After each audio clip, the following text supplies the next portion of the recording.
O assunto virou manchete em praticamente todo mundo. Quem é, afinal, a jovem brasileira que afirma que o jogador Neymar a estuprou? Chegou o momento de tirar as dúvidas e de mostrar a história que ela tem para contar. Qual é o seu nome completo? Nájila Trindade Mendes de Souza. E quem é a Nájila Trindade Mendes de Souza? Uma pessoa comum, que trabalha, estuda, sou modelo, estudante de design de interiores, que gosta de esporte, que treina, dança, sou filha, mãe, pessoa comum. Vamos começar com duas perguntas essenciais. Você foi, de fato, vítima de estupro por parte do jogador Neymar ou foi uma relação sexual consentida? Fui vítima de estupro. Você foi vítima de estupro ou foi apenas uma agressão? Agressão juntamente com estupro. Você reafirma que foi vítima de estupro. Fui. Mas por que então seu primeiro advogado diz que você relatou a ele ter sido vítima de uma agressão, não de um estupro? Primeiro que ele não estava acreditando totalmente em mim. E eu senti preconceito da parte dele. Porque ele disse pra mim que... você vai ter que cortar a unha, a gente vai ter que levar isso pra frente, mas você... Então, o que deu a entender que você foi estuprada, você não foi estuprada, você deu porque você quis, você fez porque você quis. Então, eu vou isentar essa parte, eu não vou colocar essa parte. Vou falar agressão porque eu tenho as provas, você me mostrou as provas da agressão, que foram as fotografias. E eu acho que ele só acreditou em mim porque ele viu a foto que o próprio Neymar mandou pra mim. Minha foto machucada. Como é que você conheceu o Neymar, Nájila? Através de uma rede social. Qual foi a rede social? Instagram. Como é que foram as conversas? Como é que você as escreve? Normal, eu mandei uma imagem pra ele. Não era foto nude meu. Era um texto. E ele respondeu e a gente começou a trocar mensagens. E depois de um tempo ele pediu o meu WhatsApp e eu passei. O próprio Neymar divulgou alguns trechos onde aparecem conversas de cunho sexual. Uhum. Quando é que essas conversas começaram? Naquele momento. Do WhatsApp. E você tinha ciência de que uma relação sexual poderia acontecer? Sim, o meu intuito era esse. Era o seu intuito? O meu intuito era ter uma relação sexual com ele. Desde quando você passou a pensar dessa forma? Quando eu comecei a falar com ele. Em que situação você viajou para Paris para encontrar o Neymar? Não, Quem é que pagou a passagem? Ele. Ele pagou. E as suas despesas, quem pagou? Ele, do hotel. Isso ficou claro desde o início?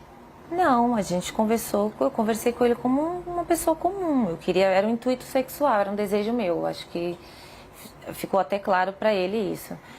E ele perguntou quando eu poderia ir e eu disse, no momento eu não posso, questões financeiras, eu não podia ir. E também questão da minha agenda, do meu trabalho, enfim. E daí ele me sugeriu, tá, mas eu posso resolver isso. E aí eu fui com a passagem. Você levou dinheiro seu também? Levei. Ou seja, você viajou para Paris com que expectativa, Nájila?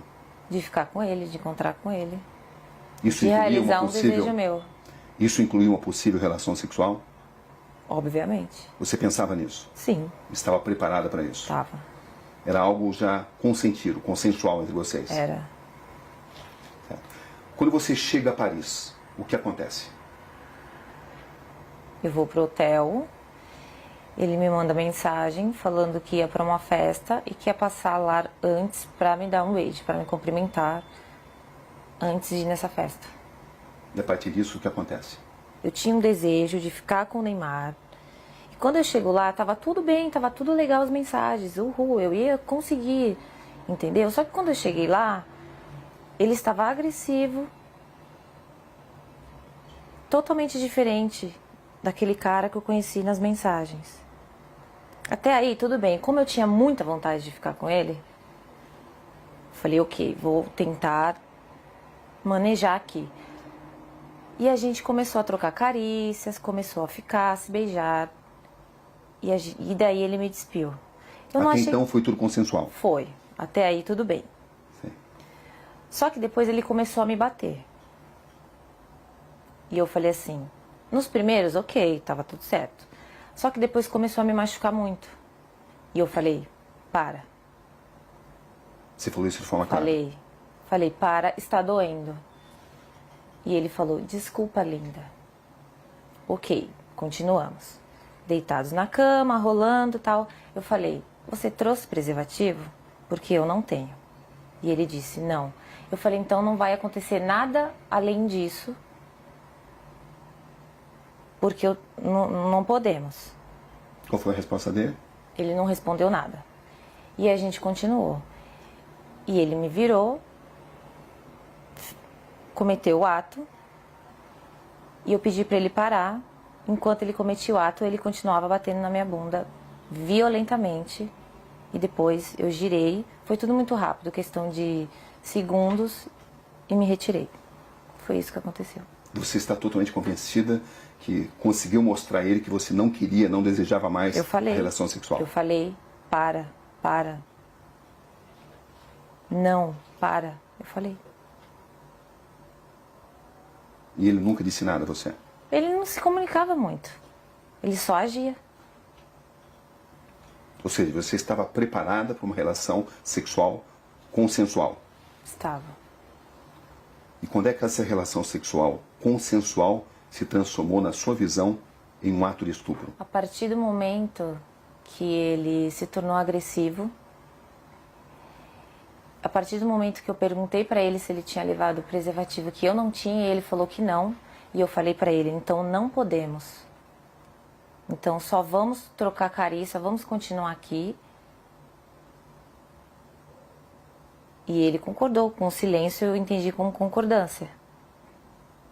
E quando ele me virou, ele já foi cometendo ato. Então assim, ele não entrou em um acordo comigo. Não, eu não trouxe, mas eu tô afim, eu quero. Não, ele ficou calado. Então pra mim, ele tinha entendido que não poderíamos ir além daquilo do que já estávamos fazendo.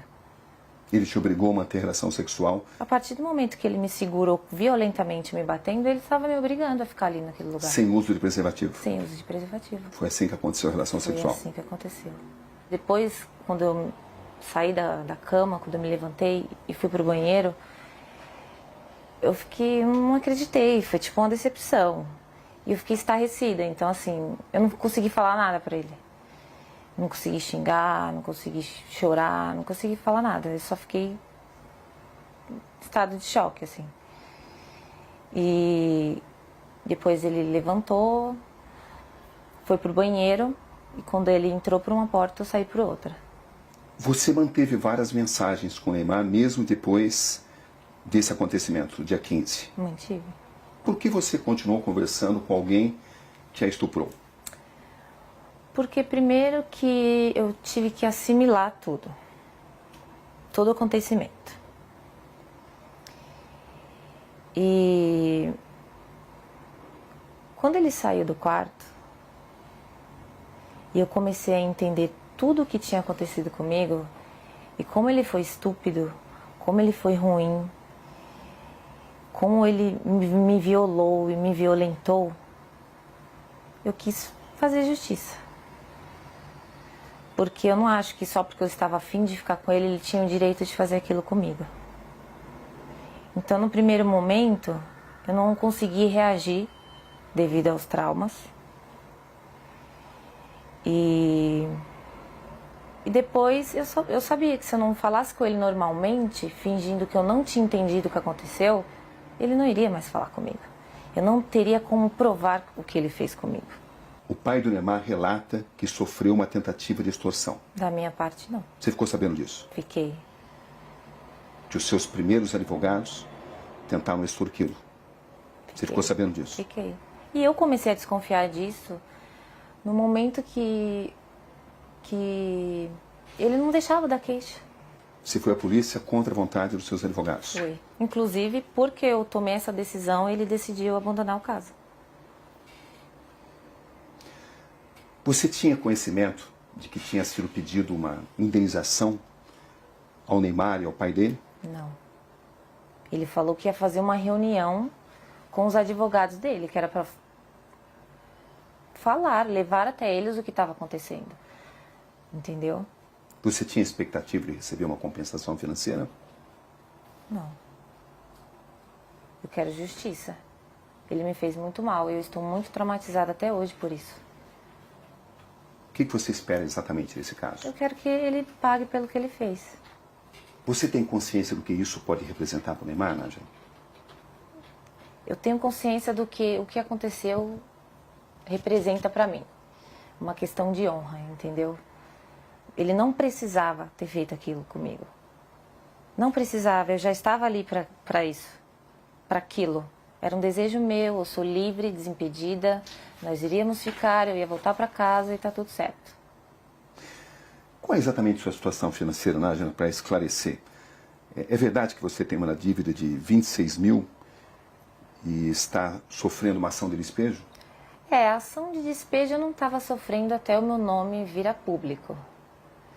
Né? Então, mas eu tinha um acordo sim para fazer, eu deixei acumular, minha única dívida, e do colégio que eu estava estudando, que por motivos pessoais eu tranquei. É verdade que você deve 4 mil reais ao colégio onde você estudava, à faculdade? É verdade. As pessoas têm usado essas informações para alegar que você queria resolver a sua situação financeira. Você tem consciência disso, né? Tem. Eu fiquei sabendo, mas Como olha... é que você reage a isso? Eu acho que teria uma forma mais fácil e mais rápida do que todo esse auê, todo esse escândalo. Eu acho que eu não preciso disso. E até o Neymar para poder conseguir dinheiro. Tem muitos trabalhos, muitas coisas para fazer. Eu não ia me expor dessa forma. Não tem lógica, não tem sentido. Para arrancar dinheiro do Neymar. Desculpa, não preciso disso.